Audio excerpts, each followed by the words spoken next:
Welcome to Suman TV. నేను మీ నవీన్. ప్రస్తుతం మనతో celebrity homeopathy expert doctor Chetan Raju గారు ఉన్నారు. హాయ్ సార్, నమస్తే అండి. నమస్తే సార్. సార్ ఏంటి సార్ మ్యాజిక్ అంటే లాస్ట్ ఒక 1 మంత్ బిఫోర్ చూసినప్పుడు కొంచెం దొడ్డుగా లావుగా కనపడ్డారు. సో ఇప్పుడు చూస్తే ఏమో స్లిమ్గా అయిపోయారు. చాలామంది కూడా వెయిట్ లాస్ గురించి చూస్తూ ఉన్నారు. సో అంటే ఏంటి ఇది హోమియోపతిలోనే మెడిసిన్స్ తీసుకుంటూ మీరు వెయిట్ లాస్ అయ్యారా, లేకపోతే ఏంటి మామూలుగా డైట్ ఏమన్నా చేశారా? సార్ చూడండి, ఇవాళ నేను వెయిట్ చెక్ చేసుకున్నాను. 76 kgs ఉన్నాను. 1 month బ్యాక్ 81.5 kgs ఉండే నేను. ఎందుకంటే జర టూర్లు పెరిగినాయి, బయట తిండి ఎక్కువైంది, అట్లా నడుస్తుంది. ఇప్పుడు నాకు అలారం అనిపించింది, ఏంది ఇట్లా వెయిట్ పెరిగితే ఎట్లా, రేపు ఇంకో వేరే ప్రాబ్లం అవుతుంది అనేసి. ఇంతకుముందు కూడా 81, 82 నుంచి మళ్ళీ 68కి వచ్చిన, ఇప్పుడు 76 వరకు వచ్చిన. మళ్ళీ నెక్స్ట్ ఒక 1 month తర్వాత మీరు వీడియో అబ్జర్వ్ చేయండి, మళ్ళీ 66, 67కి వస్తా. ఓకే. అయితే ఎట్లా అంటే నేను డయట్లో కొన్ని మార్పులు చేసుకున్నా, మళ్ళీ దాని మీద నేను హోమియోపతి మెడిసిన్ వాడిన. Okay okay. ఇప్పుడు అందరు ఏమంటారు, వెయిట్ ఎందుకు తగ్గుతారు అందరికి ఒక ఆశ ఉంటుంది కదా, నేను వెయిట్ తగ్గాలి అనేసి. ఎందుకు ఉంటుందంటే మనం ఏదో దావత్కి పోతాం, ఏదో ఫంక్షన్కి పోతాం, అరే ఏంది పోయి ఇంత లావు అయిపోయినావు అనేసి అంటారు కదా, పైగా డాక్టర్గా ఉండి. సో ఇంత లావు అయిపోయినావు అని చెప్తే ఎవరికైనా మైండ్లో పడుతుంది, అరే నేను వెయిట్ తగ్గాలి రాబోయి, లేదంటే మళ్ళీ అందరు అంటారు. ఇది ఆలోచించరు, అరే నేను వెయిట్ తగ్గాలి, నా హెల్త్ బాగుండాలనేసి. ఇప్పుడు వెయిట్ ఎక్కువ ఉండడం వల్ల బీపీ వస్తుంది, షుగర్ వస్తుంది, థైరాయిడ్ వచ్చే ఛాన్సెస్ ఉంటాయి, పీసీఓడి వచ్చే ఛాన్సెస్ ఉంటాయి, పిల్లలు పుట్టడం కూడా కష్టం అయిపోతుంది, ఎందుకంటే స్పెర్మ్ కౌంట్ మీద కూడా ప్రభావం వేస్తుంది. ఓకే. సో ఇన్ని ప్రాబ్లమ్స్ అవుతాయి. అయితే మనము వెయిట్ తగ్గాలని ఎందుకు అనుకోవాలి, మన హెల్త్ మంచిగా ఉండాలి అనేసి మనం వెయిట్ ఏమో కంట్రోల్లో పెట్టుకోవాలనేసి మనకు ఉండాలి. అది మనం ఎప్పటికీ మర్చిపోవద్దు. అండ్ దానిపైన ఇంకోటి వెరీ ఇంపార్టెంట్ ఏంటంటే, ఇప్పుడు మనం వెయిట్ తగ్గాలి అని అనుకుంటే కరెక్ట్గా మనము డయట్ డిసైడ్ చేసుకోవాలి. మన హెల్త్కి ఏది మంచిది కాదు అనేసి డిసైడ్ చేసుకోవాలి.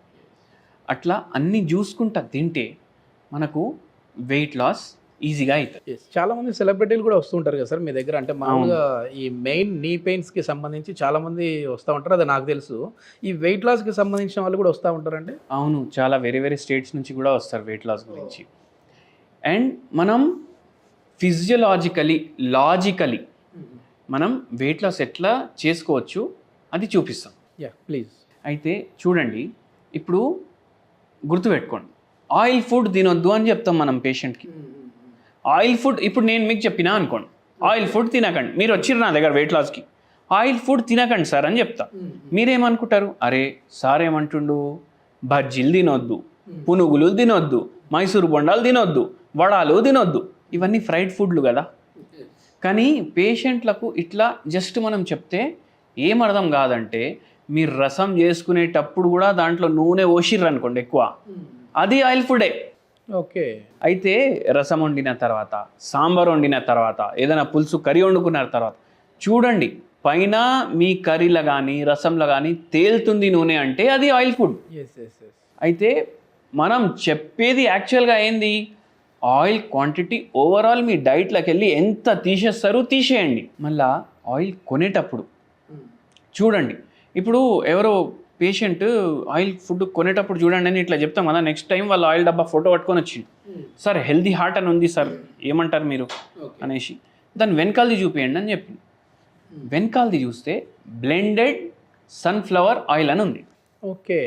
బ్లెండెడ్ సన్ఫ్లవర్ ఆయిల్ అంటే 100% సన్ఫ్లవర్ ఆయిల్ ఉండదు, అది దాంట్లో మళ్ళా పామ్ ఆయిల్ కలిపిర్రు, వెజిటేబుల్ ఆయిల్ కలిపినరు, పైన పోస్టర్ ఏం పెట్టినరు, హెల్దీ హార్ట్ అని పెట్టినరు.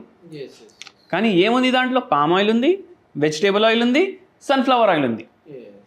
సో ఇది మనం చూసుకోవాలి, మన ఆయిల్ బ్లెండెడా కాదా. మళ్ళా నెక్స్ట్ ఏంటంటే కోల్డ్ ప్రెస్డ్ ఆయిల్ వాడాలి. ఓకే. మళ్ళీ దాని తర్వాత ఇంకోటి మైండ్లో ఏం పెట్టుకోవాలంటే, ఇప్పుడు ఆయిల్లో ఏది మంచిది ఒకసారి మనం మాట్లాడుకుందాం. బెస్ట్ ఆయిల్ మీకు డబ్బు లెక్క లేదు అంటే అవకాడో ఆయిల్ వాడండి. అవకాడో ఆయిల్ 1/2 లీటరే 1000-1200కి వస్తుంది. లేదు నాకు డబ్బులు ముఖ్యం, నేను 10,000 లీటర్కి పెట్టలేను అంటే మీరు ఆలివ్ ఆయిల్ వాడండి. లేదు నేను 2000 కూడా పెట్టలేను, అంటే కోకోనట్ ఆయిల్ వాడండి. ఓ కోకోనట్ ఆయిల్ కూడా బెస్ట్ అంటారు. మళ్ళీ కోల్డ్ ప్రెస్ తీసుకోవాలి. ఓకే. కోల్డ్ ప్రెస్ తీసుకోవాలి, బ్లెండెడ్ ఏది తీసుకోవద్దు. ఇవి మైండ్లో పెట్టుకోండి. అండ్ ఎప్పుడు ఏ వస్తువు అన్నా పామ్ ఆయిల్లో వాడింది ఉంటే అది మీ నాలుకకు కూడా తగలొద్దు. Okay okay. ఇది లైఫ్లో మర్చిపోవద్దు. మోస్ట్ పామ్ ఆయిల్ ఎక్కడ వాడతారు? హోటల్స్లా, ఈ ఫాస్ట్ ఫుడ్ సెంటర్లు, బజ్జీలు. మీరు ఇంటి బయట అడుగు పెట్టి బయట ఏమైనా కొనేసి తింటున్నారంటే దాంట్లో పామ్ ఆయిల్ ఉంటుంది. ఇప్పుడు మీరు ఎంత పెద్ద 5 స్టార్ హోటల్లో తిన్నా ఏ ఆయిల్ వాడుతుండని మీకు ఎట్లా తెలుస్తుంది? అవునా కాదా? అవునండి. అందుకే బయట తిండి అవాయిడ్ చేయండి. ఓకే. ఆయిల్ కటింగ్ ఒకటి, తర్వాత ఇంకా డైట్లో ఏం మార్పులు వచ్చాయి సార్ మీకు? డైట్లో ఏం మార్పులు వచ్చినాయి, ఏం మార్పులు చేసినా నేను చెప్తాను. నేను స్టార్టింగ్ నుంచి చెప్తా. మీరు ఏం తిన్నా, మీరు ఎంత తినాలనిపించినా సగం తినండి. మీకు ఎంత తినాలనిపిస్తే దానికి సగం తినండి. Okay okay. సగం తింటే ఏమవుతుంది? 3 పూటలు తింటారు. 3 పూటల్లో మొత్తం రోజు తిండి ఒక కాడ ఉంది అని అనుకోండి, ఇంత ఉంటుంది కదా, దీన్ని సగం చేయండి. అంటే ఇంతే తినాలి మీరు 3 పూటలు కలిపేసి. అది ఒకటి చేస్తాం. కానీ ఇప్పుడు పేషెంట్లకు కూడా ఇదే చెప్తాం మనం. పేషెంట్లు ఎట్లా చేస్తారు అంటే 4 ఇడ్లీలు తినాలనిపిస్తుంది మనకు, కానీ 2 తింటాం. మళ్ళీ దాంతో ఆపేసేయాలి. మళ్ళీ పేషెంట్లు ఏమంటారంటే, అరే డాక్టర్ సాబ్ ఏంది భయ్ మీరు 2 తినమన్నారు. 2-3 రోజులకి కూడా కొందరు ఫోన్ చేస్తారు, ఏంది డాక్టర్ సాబ్ మేము తింటున్నాం కానీ మాకు ఆకలి అవుతుంది అనేసి. ఓకే. అయితే మనం ఏం చెప్తామంటే, సరే మీకు ఆకలి అవుతుంది కదా, మీకు ఏది కావాలని తింటున్నారు కదా, ఇప్పుడు దాంట్లో ఇది యాడ్ చేయండి అని చెప్తాం. ఓకే. ఇంత చిన్న చిన్న పీసులు కీరా, ఓకే, ఆనియన్, మళ్ళా carrot, fibre rich food. Fibre rich food, calorie very very low food. ఈ 3 పోసుకోండి. ఎంత? 2 ఇడ్లీలు తింటున్నారు కదా, 4 తింటుండే కదా, 2 తింటున్నారు కదా. ఇప్పుడు 2 మైనస్ చేస్తే వెయిట్ ఎంత ఉంటుంది దాన్ని? అంతా కోసుకోండి. అంతా కోసుకొని దాని మీద మీకు కొద్దిగా ఉప్పు వేసుకోండి, కొంచెం మిరియాల బుక్ని వేసుకోండి. ఓకే. ఇప్పుడు ఒక బుక్క ఇడ్లీ తిన్నారు కదా, 2 బుక్కలు ఇది తినండి. ఓకే. ఏది కావాలో తింటున్నారు కదా, ఆకలి తగ్గుతూ ఉంది. ఏది కావాలో తింటున్నారు, దాంతో ఇది తినండి. ఫస్టే మొత్తం తింటారంటే తినండి. కాదు భయ్ మధ్య మధ్యలో తింటాం, మంచుకు తిన్నట్టు తింటాం అంటే అట్లా తినండి. ఓకే. ఆకలి కూడా కాదు, తిండి కూడా ఏది కావాలో తింటున్నారు. ఆఫ్టర్నూన్ మీల్ ఎట్లా ఉంటుంది సార్? అంటే ఎట్లాంటి మీల్స్ తీసుకుంటే మంచిది అంటారు? ఆఫ్టర్నూన్ చూడండి, నేనైతే ఏం తినను. మార్నింగ్ బ్రేక్ఫాస్ట్ చేస్తా, దాని తర్వాత డిన్నర్ తింటా. ఓకే. నేను ఏం తినను. కానీ ఇప్పుడు కొందరికి మధ్యాహ్నం కూడా తినే అలవాటు ఉంటుంది. మధ్యాహ్నం కూడా ఇదే పని చేయండి. నైట్ టైం తినే అలవాటు ఉంటుంది, నైట్ టైం కూడా ఇదే పని చేయండి. సేమ్. ఇప్పుడు ఒక పేషెంట్ వచ్చి మనకి ఏమంటున్నారు, మోకాల నొప్పుల ప్రాబ్లం గురించి వచ్చిండ్రు, ఫుల్ వెయిట్ ఉన్నారు. ఏంది అంటే వెయిట్ తగ్గాలి సార్. సరే అమ్మా, వెయిట్కి కూడా ఇస్తాను, మోకాల నొప్పులకు కూడా ఇస్తాను.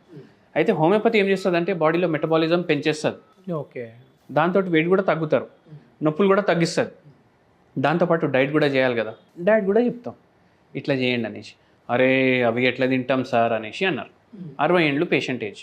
నేను ఒకటే అడిగిన, అమ్మ 60 ఏండ్లు ఏం కావాలో తిన్నారు కదా? అవును తిన్నాను సార్ అన్నారు. ఇప్పుడు ఇండియాలో లైఫ్ ఎక్స్పెక్టెన్సీ అంటే నార్మల్గా ఎంత ఉంటారు అంటే జనాలు 65 ఏండ్లు, గంతే మనం జిందగీ. దాని తర్వాత ఏదున్నా బోనసే, ఏదున్నా బోనసే. ఇప్పుడు ఈ అమ్మకి 60 ఏండ్లు. నేను ఒకటే అన్నాను, 60 ఏండ్లు ఏం కావాలి తిన్నారు కదా, ఇప్పుడు మీ హెల్త్ గురించి ఆలోచించి తినండి. అట్లా జర కౌన్సిలింగ్ చేసి డయట్ మార్చి హోమియోపతి మందులు ఇచ్చి ఆ పేషెంట్కి 1.5 year వాడిర్రు మన దగ్గర. మోకాల నొప్పులు కూడా పోయినాయి, వెయిట్ కూడా 20 కిలోలు తగ్గిర్రు. అయితే ఇట్లా సగం సగం తింటూ ఇంకా ఆకలి అవుతుందంటే సాలెడ్ తోటి కడుపు నింపుకోవాలి. దీంతో కాన్స్టిపేషన్ కూడా మంచిగా అవుతుంది, హై ఫైబర్ కదా, కాన్స్టిపేషన్ కూడా దూరం అవుతుంది. రైస్ అంటే కార్బోహైడ్రేట్స్ అసలు తీసుకోరా అంటే? రైస్ ఏది కావాలో తింటాం, ఏదైనా తినచ్చు, ఏది కావాలో తింటాం. హాఫ్ తింటాం. ఓకే. డాక్టర్ చేతన్ రాజ్ అంటేనే హాఫ్ మీల్ డైట్ అంటారు అందరికి. మీకు ఏది కావాలో తినండి. గులాబ్ జామ్ తినాలనిపిస్తుందా తినండి, సగమే తినండి. అంటే మధ్యాహ్నం ఒకవేళ భోజనం అలవాటు ఉన్న వాళ్ళు రైస్ తినేవాళ్ళు రైస్ తినొచ్చు, కానీ ప్లేట్ నిండా కాకుండా సగం తీసుకోవాలి. సగం. కర్రీస్ ఎక్కువ తినాలి, కర్రీ ఎక్కువ తీసుకోవాలి. ఫ్రైడ్ కర్రీలు చేసుకోవద్దు. ఓకే. చేసుకోవద్దు. మళ్ళీ ఆయిల్ పోతుంది కదా, అట్లా రీయూజ్ చేయొద్దు ఆయిల్. ఇప్పుడు చుట్టాలు వస్తున్నారు, పూరీలు చేసుకుందాం ఇంట్లో అనేసి పూరీలు చేసుకుంటారు. ఇంత ఆయిల్ నింపుతాం దాంట్లో, మళ్ళీ ఆయిల్ మళ్ళీ బాటిల్లో నింపుకొని పెట్టుకొని మళ్ళీ నెక్స్ట్ డే వాడతాం. అట్లా వాడకండి. హెల్త్ కన్నా ముఖ్యం ఏది కాదు, డ్రైనేజ్లో పడేసేయండి ఆ ఆయిల్. మెయిన్ కార్సినోజన్స్ యాడ్ అవుతాయి కదా సార్ అట్లా రీయూజ్డ్ దాంట్లో. కార్సినోజన్స్ యాడ్ అవుతాయి, రీహీట్. ఎంత ఇప్పుడు చూడండి, బిర్యానీ ఇంత టేస్టీ ఉంటుంది కదా, కానీ బిర్యానీలో కూడా కార్సినోజన్స్ కూడా ఉంటాయి, దానివల్ల వెయిట్ కూడా పుట్ ఆన్ అవుతాం. Okay okay. Over cooked food ఏది ఉన్నా దాంతో వెయిట్ పెరుగుతుంది. నైట్ టైం ఏంటి sir? Night time normal dinner, rice తింటాను నేను నైట్. మధ్యాహ్నం ఏమో ఏం తినను, రైస్ ఏమో నైట్ తింటాను. ఓకే, ఇది మొత్తానికి మీ సీక్రెట్ ఇదే అనమాట. అంటే మొత్తం అన్ని తిందా ఉన్నారు మంచిగా, కానీ హాఫ్ మీల్ తిందా ఉన్నారు. అవును. Okay okay, thank you sir, thank you.